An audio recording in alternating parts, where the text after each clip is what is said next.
ويريكم آياته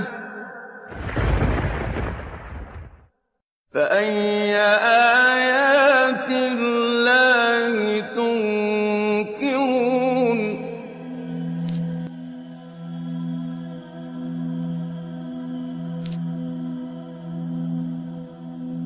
From any point in the world, the direction facing the Kaaba is called Qibla, and Muslims are expected to face Kaaba while performing Salah. For most of the people who don't know the wisdom behind the holy Kaaba, it seems like Muslims are worshipping this cubic black house. That's why many of them ask the question, why a Muslim should prostrate towards a rocky house like the Hindus who are worshipping idols. Now, what is the difference between Islam and other religions in this regard? In Islam, there is a rule that if someone does not know the direction of Qibla or he has no possibilities to verify it, then he can pray to any direction he thinks is correct. Because Allah subhanahu wa ta'ala says, وَلِلَّهِ الْمَشْرِقُ وَالْمَغْرِبُ وَلِلَّهِ الْمَشْرِقُ وَالْمَغْرِبُ فَأَيْنَمَا تُوَلُّوا فَثَمَّ وَجْهُ اللَّهِ إِنَّ اللَّهَ وَاسِعٌ عَلِيمٌ.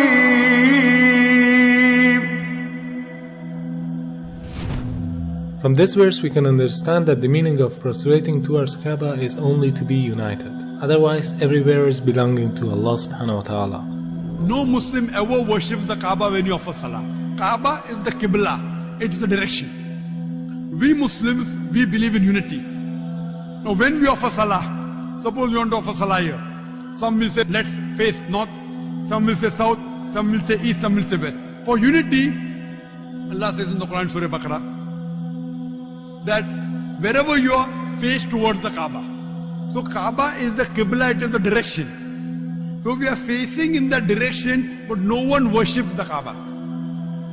Furthermore, if yet you have doubts, if you read the hadith that's mentioned in Sahih Bukhari, volume number 2, in the book of Hajj, chapter 56, hadith number 675, Hazrat Umar, may Allah be pleased with him, near the second Caliph of Islam, second Khalifa, he said that this black stone pointing at Hajar Aswad, black stone, it can neither benefit me, it can neither harm me.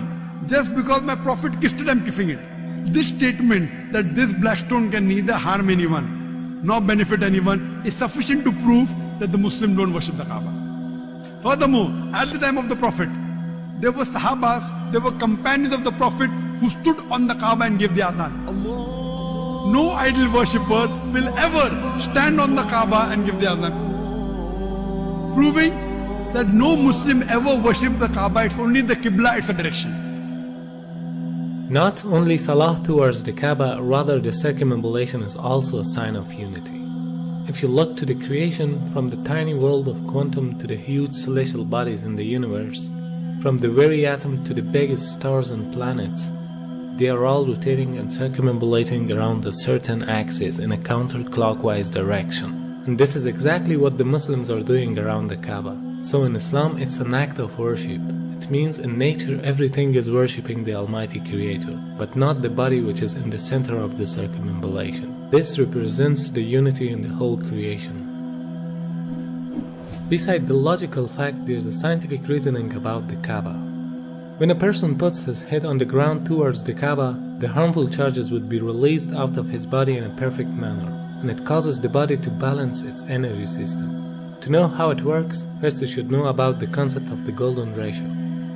The golden ratio is a proportion of a longer distance to a shorter one, which is equal to phi constant, 1.618. This ratio is also called a divine proportion because the Almighty Creator has used the very same proportion in a great number of events.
golden mean in itself is an evidence of creation.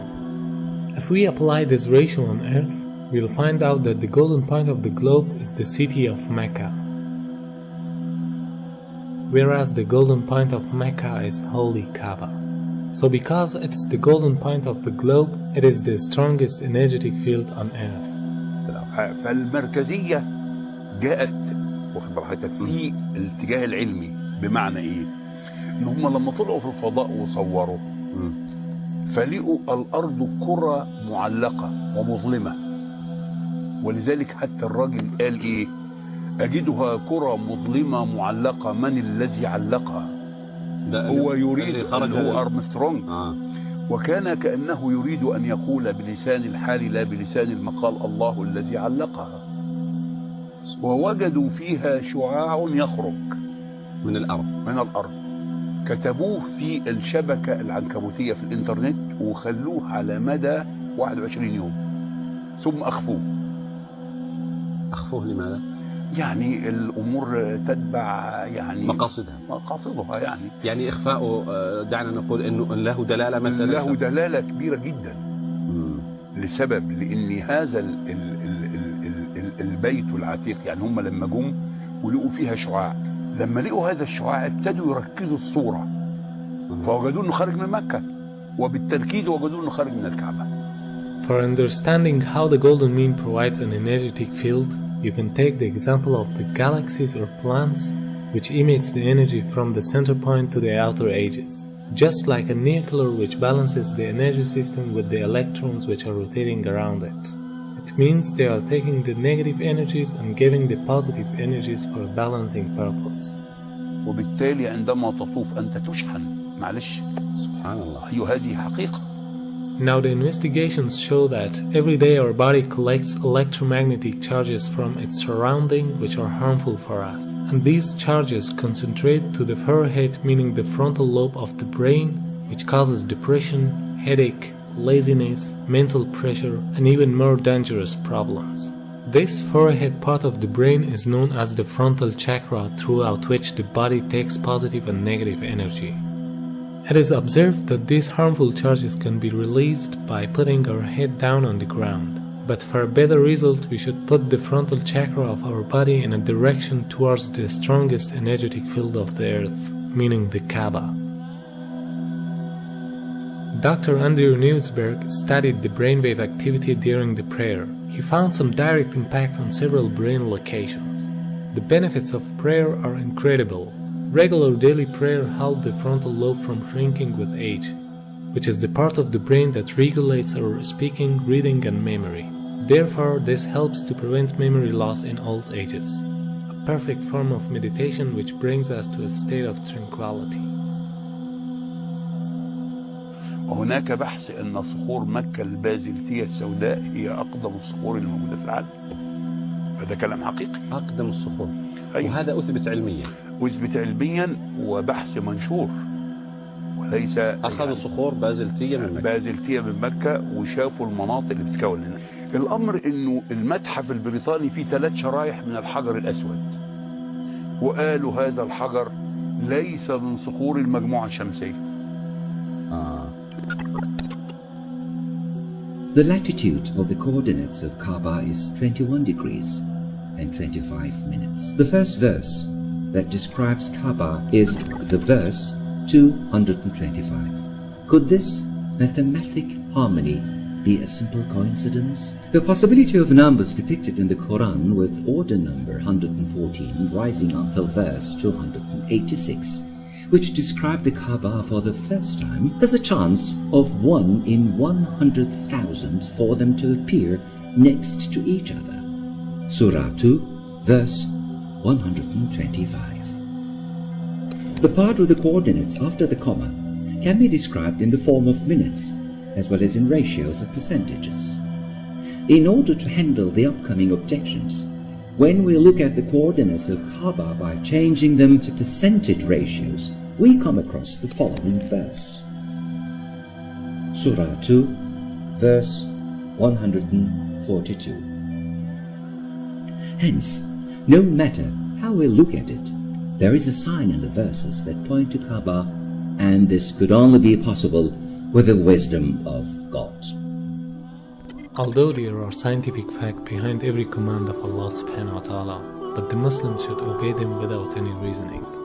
Because there is always a wisdom behind any order of the Creator that people cannot easily unlock the secret. But for us it is important to seek the satisfaction of our